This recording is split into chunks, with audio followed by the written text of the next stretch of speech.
Então hoje a gente tem dois assuntos para tratar. Vamos começar então falando do IPCA 15, que é a prévia da inflação, o primeiro dado de inflação do governo Lula, né?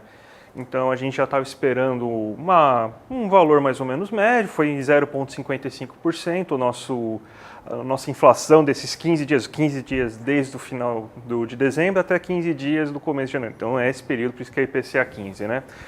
E a gente teve que os combustíveis caíram, então foi um fator que reduziu a inflação nesse período.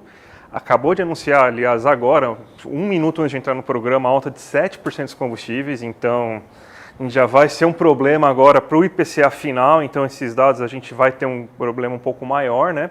Mas a gente tem de novo os preços dos alimentos subindo, principalmente arroz, feijão e batata. Alimentação mais básica. Então, a gente está falando assim, desde que o Lula foi eleito, da importância de voltar com os estoques reguladores. Isso já está sendo sinalizado.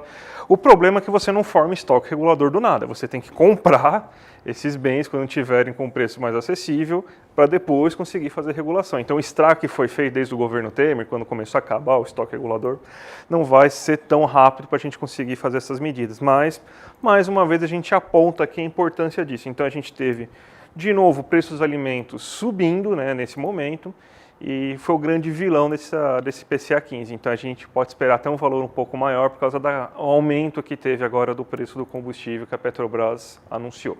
E eu que não posso comprar cebola, que a Juliana não gosta de cebola. Eu adoro cebola. Aí, a chance que eu tinha esse mês de fazer minha inflação de alimentos... Faz um estoque regulador em ficar casa. Ficar um pouco mais baixo. Não adianta, Você não pode ter comprar... cebola. Eu sou apaixonado por cebola, caiu 15%, nem isso eu posso aproveitar. Eu vou investir na cebola. Tá valendo mais que a ação da Americanas. Exato, mas ela tá 99% mais cara do que um ano, então ela só teve então uma queda... a Juliana, na verdade, no longo prazo... No longo prazo ela tá certa. Me trazendo aí uma economia enorme com a cebola, tá certo. Exatamente. Tem um assunto mais polêmico do dia, da semana, né? A moeda comum. Vamos lá. Que não é moeda, mas comum. é moeda. É moeda, mas não é...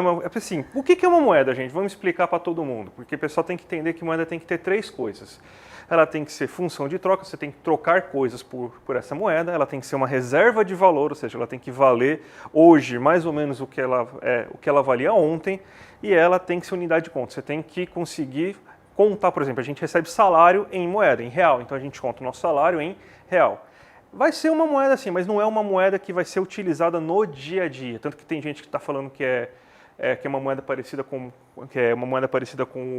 o euro, né? Mas, na verdade a gente chama de moeda comum, né? Por quê? Ela vai ser simplesmente uma moeda que vai ser utilizada para você fazer transações internacionais. É como se fosse uma câmara de compensações. A ideia inicial é que você tem um certo volume de bens transacionados, bens e serviços financeiros, principalmente transacionados entre Brasil e Argentina, vai se colocar inicialmente um montante que vai refletir essa diferença. Então o Brasil vai ter que colocar mais real, então vai ser a moeda real que vai ser colocada, a Argentina vai colocar pesos, para você existir uma diferença e a partir disso você faz uma paridade entre essas duas moedas. Então você vai criar uma paridade. Ela não vai servir para a gente comprar um pãozinho no dia a dia, ela vai servir para você facilitar isso. Qual que é as duas grandes vantagens, por enquanto, dessa moeda que a gente tem que estudar mais? Lembrando que ela está em estudos muito iniciais ainda, tá? Então, desde ontem eu comecei a estudar o assunto, vendo algumas entrevistas, o Galípolo falou um pouco sobre isso, né? Primeira coisa que pode ser uma vantagem, você tirar a dependência de dólar na hora de você fazer o comércio entre dois países. A gente não tem problema com dólar, a gente sabe que a gente tem uma boa reserva, mesmo com o Paulo Guedes gastando alguns 50 bilhões ainda, a gente tem mais de 320 bilhões em reserva, mas a Argentina não tem essa mesma situação. E você depende de dólar para você fazer a transação entre esses dois países. Então você pode eliminar isso e você facilitar e aumentar o fluxo entre empresas brasileiras que queiram exportar para a Argentina.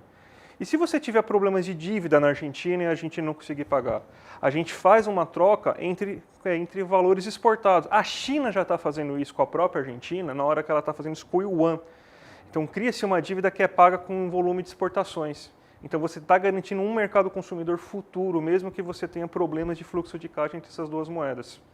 Então é uma ideia que tem alguns pontos positivos, é preciso estudar mais. A ideia de um país poder substituir a sua moeda local por ela, que já foi até ventilada, a Argentina está querendo muito isso por causa dos problemas de peso e tal. Eu acho que isso deve ser afastado, mas ainda é uma discussão muito inicial. Esquece esse pessoal que está fazendo essa gritaria aí, esse pessoal que está fazendo essa gritaria não sabe nem o que é moeda, eles acham que Bitcoin é moeda, então esquece esse pessoal que está falando tudo isso, tá?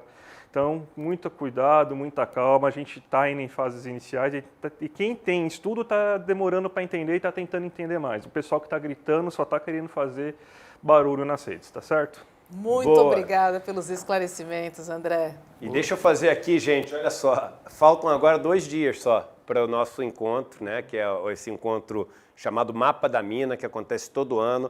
E Mapa da Mina é no sentido de poder dar uma orientação, um mapa mesmo. A parte da mina é o pessoal do marketing que faz esses negócios para aparecer, enfim, chamar atenção nas redes sociais. Mas a verdade é que é uma orientação e muito bem-vinda, porque vem no começo do ano, que é um período onde a gente está se organizando, né, para o que fazer durante o ano, em relação aos investimentos, em relação à nossa empresa. Tem muita gente que fala, pô, será que a tendência do dólar é subir ao longo do ano, é ficar por aí, é cair? Claro, ninguém sabe o que vai acontecer, né, porque o futuro ele é absolutamente incerto. Mas a gente pode gerenciar os riscos que a gente vai ter se a gente tiver um bom mapa de orientação. É isso que acontece de uma forma muito assim, acessível para as pessoas, porque a gente usa muito gráficos, tabelas, a gente simplifica vários conceitos, a gente traz vários exemplos. Então, uma coisa que sempre fez muito sucesso com as pessoas. E a gente tem acertado muito as nossas previsões ao longo dos anos. É de graça participar, volto a dizer, disse aqui em outros dias, em nenhum banco, em nenhum... Enfim, banco de investimento, corretora, vocês vão encontrar um material como esse de graça e digo mais, nem pagando, tá? Então, mais democrático impossível, mas é ao vivo. E por que é ao vivo? Primeiro, para juntar o maior número de pessoas, senão as pessoas procrastinam, depois, não sei o quê. E segundo, para elas poderem interagir e no final poderem fazer perguntas e etc. Para se inscrever, é só clicar no link edu1.com.br/aula, a gente vai botar na tela agora e vai botar no chat. Você clicou no link, é botar o seu e-mail e você está inscrito. E aí vai chegar no seu e-mail o link para poder assistir a aula. Mas olha que legal, e eu vou pedir esse favor para vocês que estão aqui assistindo até agora o nosso programa de hoje, da terça-feira. Quando você clicar e se inscrever, você vai cair na seguinte tela, põe aqui na tela. Clicou e se inscreveu, vai chegar nessa tela, só que lá em cima, tá, dessa tela. Isso, você vai chegar aqui em cima. Chegou aqui em cima, tem o meu vídeo de boas-vindas, agradecendo que você se inscreveu e etc, que você vai participar, dando algumas orientações. Quando você arrasta para baixo aqui, arrasta um pouquinho para baixo, por favor, essa tela, tem um link, esse link é único, cada pessoa inscrita tem o link individual. Eu vou pedir, se vocês puderem fazer, convida todo mundo que vocês puderem, Telegram, WhatsApp, Facebook, Stories do Instagram, que você pode colocar um link, convida todo mundo para assistir a aula, mas põe o seu link de convite, porque as 30 pessoas